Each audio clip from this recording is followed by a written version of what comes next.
Hello, I'm Captain Phoenix and welcome to Captain Phoenix Corner. Today I'm not going to talk so much about the music on the records, but about the record itself. How is the record made? It goes for the black ones, which are the ones that we have most of, and the colored ones, all the kind of different kind of records we have. Here we got a red transparent one, we got a turquoise one with some pattern on it, and we have the transparent swirl vinyl with some like a bird's tail almost here. Today we're going to look into how the records are made, how the splatter records are made, the swirl records are made. So if you want to join me, then hang on.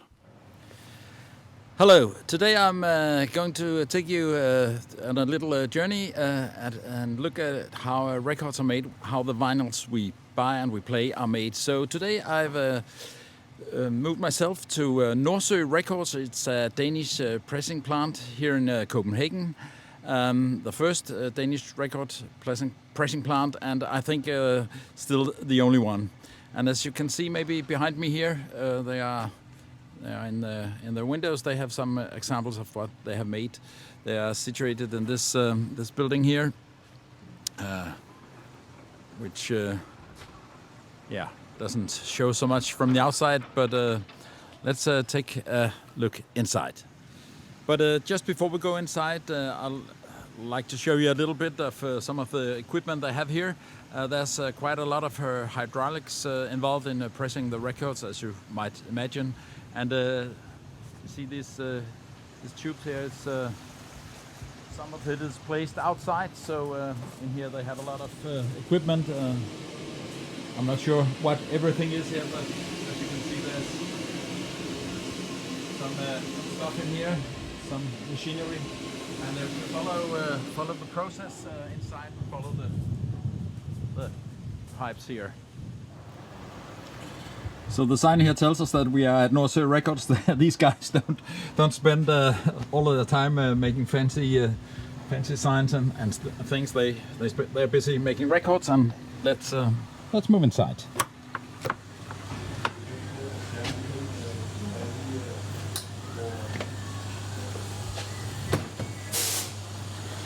So one of the first things we see here is actually a master tape from one of the records they have made recently.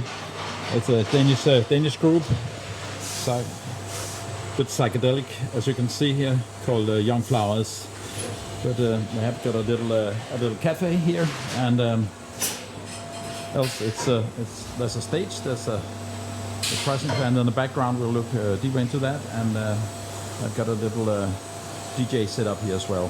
And some of the records they just have made are here. I can't show you very much because I'm a little bit early, and this record is not on the market yet, so we'll keep a distance to that.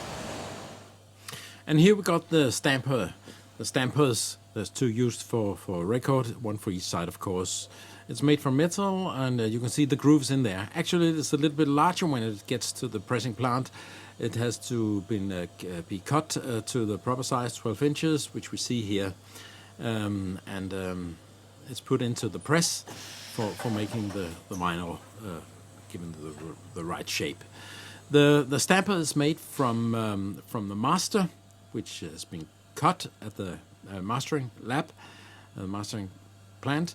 So the master makes the stamper. It can be done in a couple of different ways. And the stamper makes the vinyl record. We see it here, it's black. It's not exactly round because it hasn't been cut yet here. Here we have got the extruder, which handles the vinyl granulate. We see some examples of vinyl granulate here. And if we take a look out at the storage area here, we see that they have all kinds of different colors. Here we see some yellow vinyl, some red. It's granulates. It's the record vinyl. They get it from Holland, which is what they prefer. So all different colors here. But today they're making white splatter records. So Magnus, which is pressing the records today, is adding the white vinyl granulate into the extruder. Here it's heated up and it's measured out to be 180 grams. So they got the right amount. Because it's a splatter vinyl today, he adds a little black vinyl into the white vinyl. It's called the biscuit when it leaves the extruder. It's here we see it in a black color, which is what we are normally used to see. It's rather stiff when it's cold, of course, but when it leaves the extruder, it's 140 degrees in the center, so it's rather hot. And today he cuts it in two. That's very unusual. He uses an old Danish bread cutting machine, so cuts it over, and then he works the black vinyl into the biscuit, into the white vinyl of the biscuit, and works it in here. So it's, well, maybe more like a burger now than it's a biscuit, to give this splatter effect, which we'll see a little bit later. Then it's put in the press. There's the stampers up there and down there, and the labels are put in. The biscuit is placed in the middle, and then the pressing starts. Well, actually, it doesn't start quite yet because it's not hot. It's still rather stiff, so the vinyl has to be heated to about 180 degrees centigrade. So the heating goes on, and when the temperature is right, then the pressing starts. You can see it closes down there. So right now the record is being pressed. I'm not sure what the pressure is, but it's rather high. 3 bars at this moment. After half a minute, the record has been pressed, and now you can see the black pattern there. It's taken out. It's still rather hot, and you can see the edges are not round. It's not been cut off yet, so that's done here.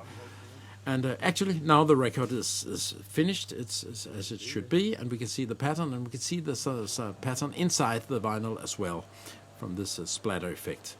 So now it's put here. It's been inspected, and it's put here for cooling down. It's still rather hot, and you see these aluminum discs they put in for every like 5 records to keep them straight so they don't bend. That was the splatter vinyl, and they make some swirl vinyl as well. Here we see black and red and different combinations of the colors. The vinyl is added and mixed into the extruder when it's this kind of record they made, this swirl vinyl. They can make all kinds of different colors here, and to their experience, the sound quality is not different from the colored vinyl to the black vinyl, the ordinary vinyl, as long as the temperature and the time and all the rest of the process is the same. So when the vinyl, which we've been seeing, is pressed, is cooled down, then it's packed in the jackets, which is being handled here, and then it's ready to go. And I'm almost also ready to go. Just before I leave, I just take a little sneak peek into the shop, which they have. They sell a lot of different records, many of them pressed at the plant here. There's a possibility to listen to them, and over in the other end there's a showroom where they have the artist listening to their records, and then they have a little collection of retro records which they do not sell. There's many mobile fidelities. Here are some of the very expensive, high-quality products. One Steps, mobile fidelity One Steps. Oh, Bill Evans, yeah. Sunday at the Village Vanguard, my favorite Bill Evans record. And here the very first one-step record, Santana Braxas. It's been sold for $2,000 here in January 2022. So it's a very, very expensive. These ones are unfortunately not for sale. They're all sealed. They're not for sale. So even if I could afford them, I wouldn't be able to buy them. But it's not cheap. It's not. Well, then we're back from Nordsjö Records and the pressing plant, and I hope you enjoyed the trip. Back in the studio here, I managed, not today, but earlier, to buy a couple of the mobile fidelity One Steps, which I have here. They're still sealed. I'm looking forward to listen to them, open them, and listen to them some fine day. But I hope you enjoyed the video here, and see you again next time. Thank you.